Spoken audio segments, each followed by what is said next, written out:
Good morning students. अंतर्राष्ट्रीय अर्थशास्त्र विषय के यूनिट फर्स्ट की एक मुख्य टॉपिक अवसर लागत सिद्धांत पर हम चर्चा कर रहे थे।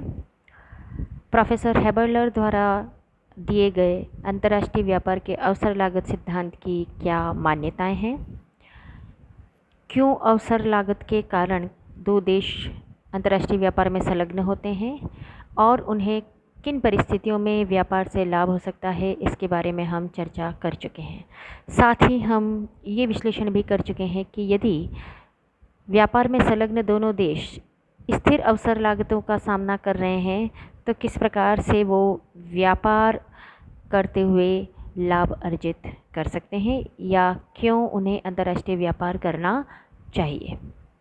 आज हमारी चर्चा का मुख्य विषय रहेगा कि यदि दो देशों में बढ़ती हुई अवसर लागतें उत्पादन फलन की जो बढ़ती हुई अवसर लागतें हैं तो किस प्रकार से दोनों देशों को व्यापार होने पर या व्यापार करने पर लाभ हो सकता है और उन्हें किन वस्तुओं के उत्पादन में विशिष्टीकरण करना चाहिए, इस पर हम अपनी चर्चा को आगे बढ़ाएंगे। पहले हम देख लेते हैं कि ये बढ़ती हुई अवसर लागतें हैं क्या। वास्तव में उत्पादन के साधनों का अनुपात स्थिर नहीं रहता है, जो कि हम स्थिर मान लेते हैं स्थिर लागतों की दशा में।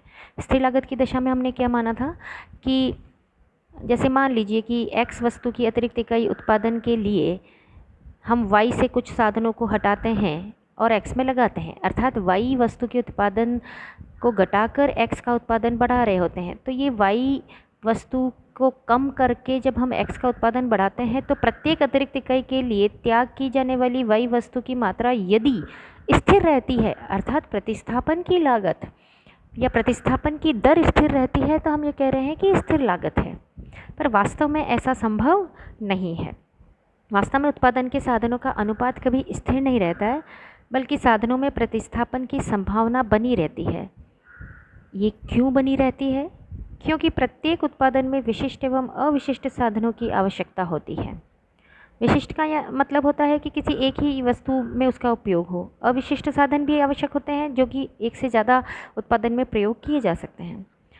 तो प्रत्येक उत्पादन में विशिष्ट और अविशिष्ट साधनों की आवश्यकता होती है और विशिष्ट साधनों के अतिरिक्त उत्पादन में अनेक अविशिष्ट साधनों का भी प्रयोग होता है, जो दूसरे उत्पादन में स्वतंत्रता पूर्वक स्थानांतरित हो सकते हैं।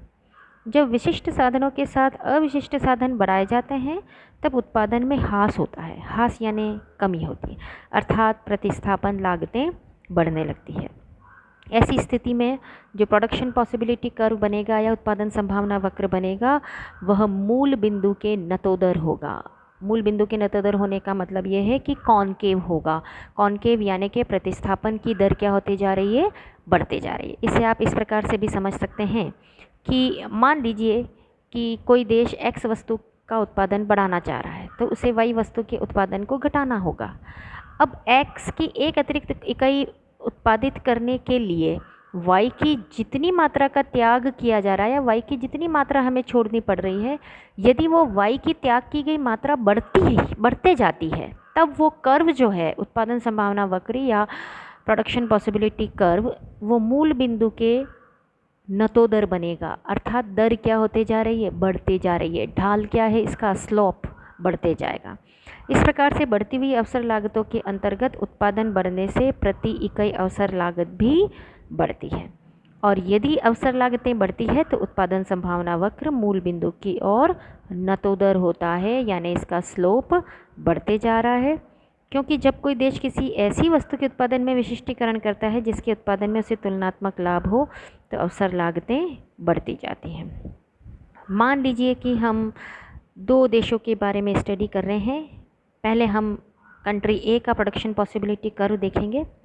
आप यहाँ ध्यान देंगे AA1, ये देखिएगा ये जो कर्व बना है AA1, ये जो पिंक कलर की लाइन है ये x और y के बाहर तो नहीं जाना चाहिए, लेकिन ये जो कर्व है AA1 ये उत्पादन संभावना वक्र है, ये नतोदर है, अर्थात ये ढाल बढ़ते जा रहा है।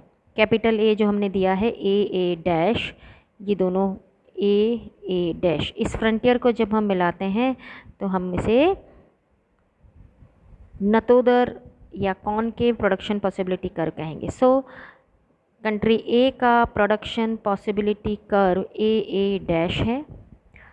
साथ ही इसके ढलान से पता चलता है कि एक्स के उत्पादन में यदि वो विशिष्टीकरण करेगा तो ए से A1 की ओर बढ़ने पर यह देश एक्स की एक अतिरिक्त इकाई प्राप्त करने के लिए वस्तु वाई की अधिकाधिक इकाइयों का, यानी उत्तरोत्तर बढ़ती हुई इकाइयों का त्याग करता है।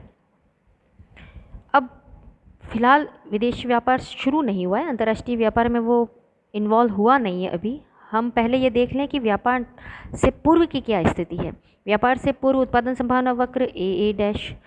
अब व्यापार से पूर्व दोनों वस्तुएं एक्स और वाई की घरेलू कीमत अनुपात या वस्तु कीमत अनुपात किसका, एक्स और वाई का, कौन सी रेखा है, ए।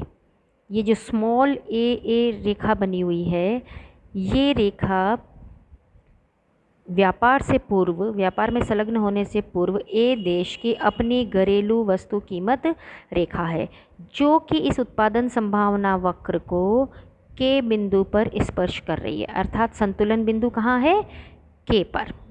तो ये जो के बिंदु है ये संतुलन का बिंदु है। व्यापार ना होने की दशा में संतुलन क्यों है, क्योंकि ए रेखा, ये जो ए है स्मॉल ए, ये दोनों वस्तुओं की ए देश में घरेलू कीमत अनुपात है और ये उत्पादन संभावना वक्र है।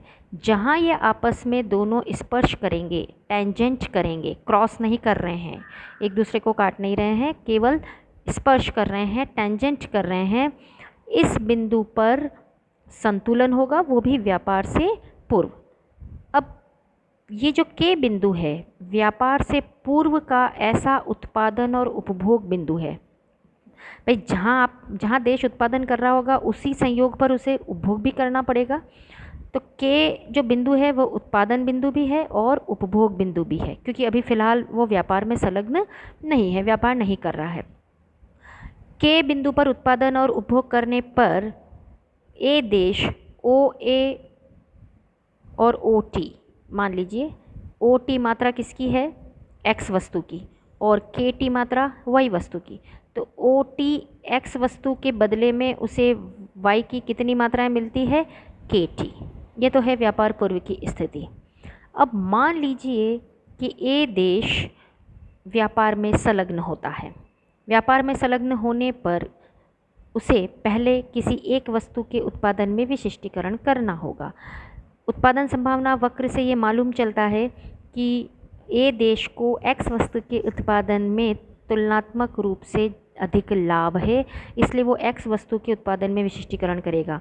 बच्चों एक चीज़ पर ध्यान दीजिएगा कि किस वस्तु के उत्पादन में उसे ज़्यादा लाभ है, ये हमें इस प्रोडक्शन फ्रंटियर से पता चलता है। प्रोडक्शन फ्रंटियर कहें तो उत्पादन संभावना वक्र, ओ ए मात्रा वो साधनों से, दिए हुए साधनों से जब बनाता है तो वाई की कितनी मात्रा बनाता है, ओ ए, और यदि वह इन्हीं साधनों को x में लगा दे तो x की कितनी बना सकता है, OA1।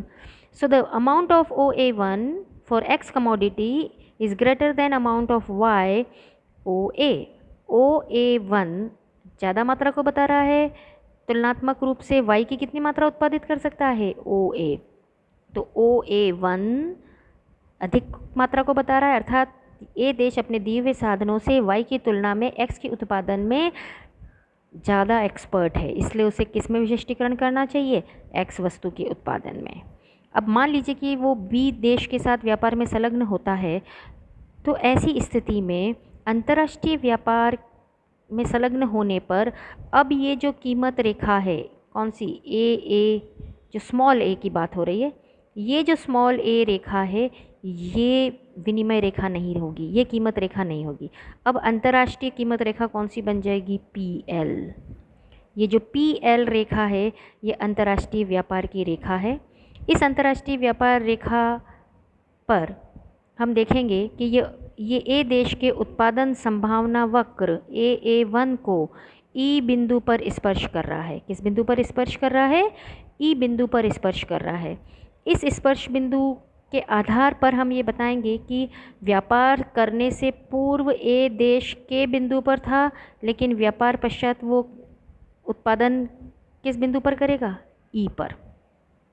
यानी कि अंतर्राष्ट्रीय कीमत रेखा और उसका उत्पादन संभावना वक्र दोनों का जो स्पर्श बिंदु है, जो संतुलन बिंदु है, वो है ई पर। अब पहले हम उत्पादन की स्थिति देखेंगे कि ए देश व्यापार में संलग्न होने पर एक्स वस्तु में विशिष्टीकरण कर रहा है, इसलिए वो एक्स की OA1 मात्रा बनाएगा। OA1 नहीं, सॉरी, ई बिंदु संतुलन का है, इसलिए OR मात्रा उत्पादित कर रहा है, विशिष्टीकरण कर रहा है। अर्थात यहाँ से साधन, अधिकांश साधनों को यहाँ हटाकर कहाँ लगाएगा? एक्स के उत्पादन में। और एक्स वस्तु का उत्पादन पहले जो केवल वो OT ही कर रहा था, अब कितना करेगा? OR। और वाई का कितना करेगा? OQ। चाहे आप इसे OQ कहें या RE कहें या ER कहें, एक ही बात है। So the ER is equal to OQ।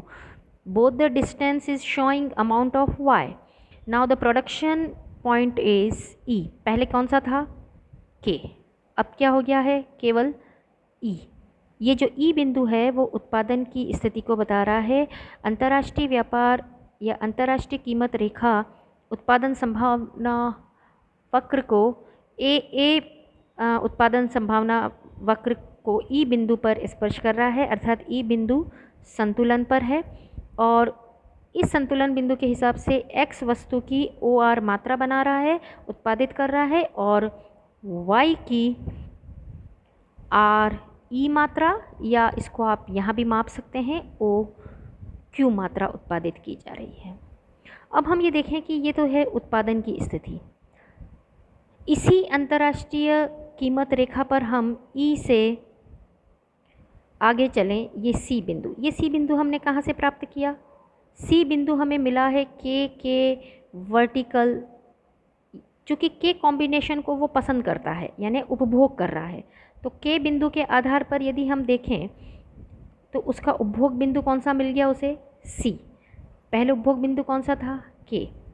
तो अब आप देखेंगे कि अभी भी वो X की कितनी मात्रा उपभोग कर रहा है? उत्पादित तो OR कर रहा है, लेकिन उपभोग कितना कर रहा है? OT।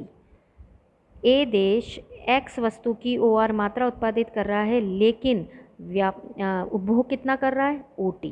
तो इतनी मात्रा अतिरिक्त उत्पादित हो रही है, जिसे कि वो निर्यात कर देगा। अब इसे आप TR कहें या DE कहें, ये D बिंदु है, DE या TR कहें, एक ही बात है। तो DE मात्रा का वो निर्यात करेगा या TR मात्रा का निर्यात करेगा, एक ही बात है।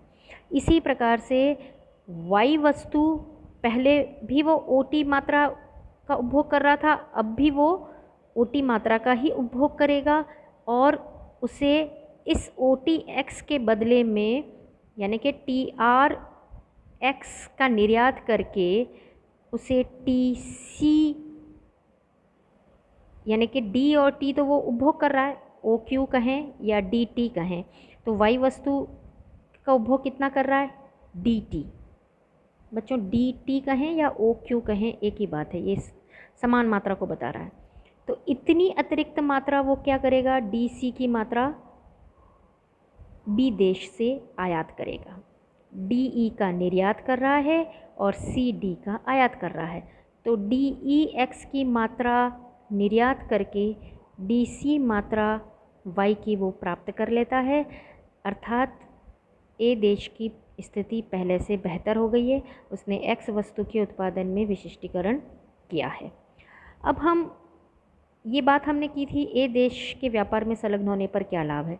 ठीक इसी प्रकार से अब हम देखेंगे कि B देश क्या कर रहा है। B देश का उत्पादन संभावना वक्र BB1 है। कौन सा है? BB1, कैपिटल B देखिएगा, BB1। इस उत्पादन संभावना वक्र से हमें पता चलता है कि B देश अपने दिए हुए संसाधनों से X की अधिकतम OB1 मात्रा बना सकता है और Y की OB मात्रा। तो चूँकि वो अपने दिए हुए संसाधनों से Y की X की तुलना में अधिक मात्रा बना सकता है, इसलिए उसे Y के उत्पादन में विशिष्टीकरण करना चाहिए। मान लीजिए जब तक कि B देश व्यापार में संलग्न नहीं था तो उसकी जो घरेलू कीमत रेखा है वो स्मॉल b थी, स्मॉल b, ये जो सीधी रेखा है ये कीमत रेखा को बता रही है, बी स्मॉल बी। ये उत्पादन संभावना वक्र कैपिटल B1 को K1 पर स्पर्श कर रही है।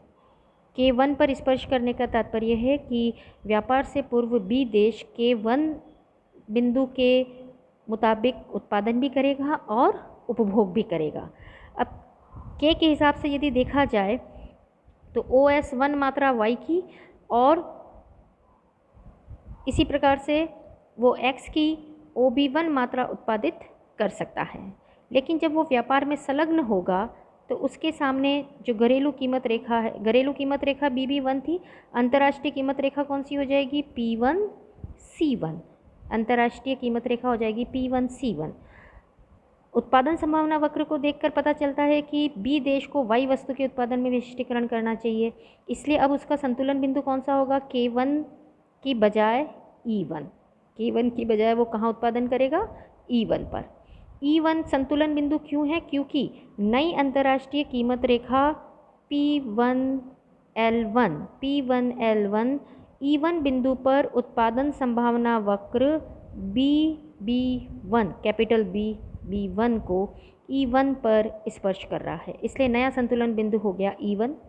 E1 के हिसाब से हम देखें तो देश B Y की OQ1 मात्रा और X की OR मात्रा उत्पादित कर रहा है। तो उत्पादन कैसे कर रहा है, OQ1 और OR1। OQ1 और OR1 उत्पादन कर रहा है, लेकिन उसका उपभोग बिंदु K1 से बढ़कर कहाँ चला गया, C1 पर। क्यों चला गया, क्योंकि उसे नई कीमत अनुपात रेखा मिल गई है जो कि उसको K1 की बजाय कहाँ पहुँचा रही है, आगे की तरफ, राइट साइड की तरफ। Right movement towards right side का मतलब है कि अब वो पहले से ज़्यादा X खरीद सकता है उसी Y के द्वारा। पहले वो Y की OS1 मात्रा से X की कितनी प्राप्त कर सकता था, OR1, अर्थात विनिमय अनुपात क्या था, OS1 Y की मात्रा OR1 X से एक्सचेंज कर सकता था। लेकिन अब उसी Y की OS1 मात्रा से उसे X की कितनी मिल सकती है, OT1। पहले मिल रही थी OS1 से OR1, अब OR1 से क्या मिल सकती है, OT1। कब मिल सकती है, जब वो विदेश व्यापार या अंतर्राष्ट्रीय व्यापार में संलग्न हो। अब आप देखिएगा कि ये जो ट्राइंगल है D1 C1 और E1, D1 C1 E1, ये एक त्रिभुज बन गया है। ये त्रिभुज क्या बता रहा है कि B देश Y वस्तु में विशिष्टीकरण करेगा और OS1 अपने देश में घरेलू उपभोग कर रहा है, लेकिन ये जो बचा हुआ माल है Y का Q1S1 उसका निर्यात करेगा। इस निर्यात की मात्रा को हमने इस ट्राइंगल में बताया है D1 E1। कितना बताया है, D1 E1 कहे या E1 D1 कहे, एक ही बात है। तो ये D1 E1 Y वस्तु का निर्यात हो गया है। और Y का क्यों निर्यात कर रहा है, क्योंकि Y में विशिष्टीकरण कर रहा है। बदले में उसे कितना X मिल रहा है, D1 C1 के बराबर। D1 C1 के बराबर उसे X वस्तु मिल रही है। पहले वो Y की मात्रा के बदले में X की इतनी मात्रा प्राप्त नहीं कर पा रहा था, लेकिन अंतर्राष्ट्रीय व्यापार में संलग्न होने पर उसे फ़ायदा हो रहा है। अब हम देखेंगे, यही जो हमने ऊपर डायग्राम देखे हैं, इन दोनों को हम एक साथ देख रहे हैं कि ये जो ट्राइंगल है DCE, ये देश A का व्यापार या ट्रेड ट्राइंगल है। इसी प्रकार से देश B का ट्रेड ट्राइंगल है D1 E1 C1, D1 C1 E1। और देश A का ट्राइंगल कौन सा है, CDE। दोनों देशों की जो घरेलू कीमत रेखाएं AA और BB, इन दोनों का ढाल तो अलग अलग था, लेकिन जब ये दोनों व्यापार में संलग्न होते हैं तो दोनों देशों को जिस अंतर्राष्ट्रीय कीमत रेखा का सामना करना होता है वो है PL और P1L1। बच्चों, ये PL और P1L1 अपने आप में अलग नहीं है, ये एक कॉमन लाइन है, क्योंकि अंतर्राष्ट्रीय व्यापार हो रहा है तो जाहिर सी बात है कि दोनों के लिए जो कीमत अनुपात है, दोनों एक ही प्रकार की कीमत रेखा पर चलेंगे। डायग्राम अलग है इसलिए हमने इसको अलग अलग ड्रॉ किया है। So international terms of trade will be PL, ये अंतर्राष्ट्रीय कीमत रेखा कितनी होगी PL, और अगर B देश के लिए बनाया तो हमने इसको क्या कह दिया P1L1, C1 नहीं है ये P1L1। अब ये जो दोनों रेखाएं आप देखिएगा, पिंक वाली भी आप देख सकते हैं, दोनों पैरेलल है। दोनों पैरेलल होने का मतलब ये है कि दोनों समान प्रकार की कीमत रेखा या विनिमय अनुपात का सामना कर रहे हैं, तभी तो व्यापार होगा। इस कीमत रेखा के आधार पर यदि हम देखें तो DC, DE और CE ये एक ट्राइंगल बन गया है। ये A देश का ट्रेड ट्राइंगल है। इसी प्रकार से देश B का ट्रेड ट्राइंगल है E1 D1 और D1C। A देश X वस्तु के उत्पादन में विशिष्टीकरण करके DE मात्रा का निर्यात करेगा, बदले में उसे B देश से DC मात्रा Y की प्राप्त होगी, इसलिए इसको हमने ट्रेड ट्राइंगल कहा है। Triangle DCE is showing import and export of a country, तो DE एक्सपोर्ट करेगा, बदले में DE एक्सपोर्ट कर रहा है, बदले में उसे DC मात्रा Y की प्राप्त हो रही है। इसी प्रकार से B देश Y वस्तु के उत्पादन में विशिष्टीकरण करेगा और B देश D1E1 Y मात्रा का निर्यात करके D1C1X आयात में प्राप्त करेगा। आयात किससे प्राप्त करेगा A देश से। तो B देश D1E1 Y वस्तु A देश को निर्यात करेगा, बदले में D1E1 के अर्थात Y वस्तु की D1E1 मात्रा के बदले उसे D1C1X की मिल जाएगी। इस प्रकार से D1C1 मात्रा X की B देश A से आयात करेगा। इस प्रकार दोनों देशों के लिए व्यापार लाभदायक रहा है, क्योंकि दोनों देशों ने जिन वस्तुओं में विशिष्टीकरण किया उनकी क्रय शक्ति अंतर्राष्ट्रीय व्यापार करते समय बढ़ गई। दोनों देशों का जो उपभोग बिंदु पहले K और K1 था, अंतर्राष्ट्रीय व्यापार ने दोनों देशों को पहले से ऊंचे उपभोग बिंदु इसे K से C पर पहुंचाया और इसे K1 से C1 पर। इस प्रकार से बढ़ती लागतों में भी दोनों देशों को अंतर्राष्ट्रीय व्यापार में संलग्न होने पर लाभ हो सकता है। ये हम इनके ट्रेड ट्रायंगल से जान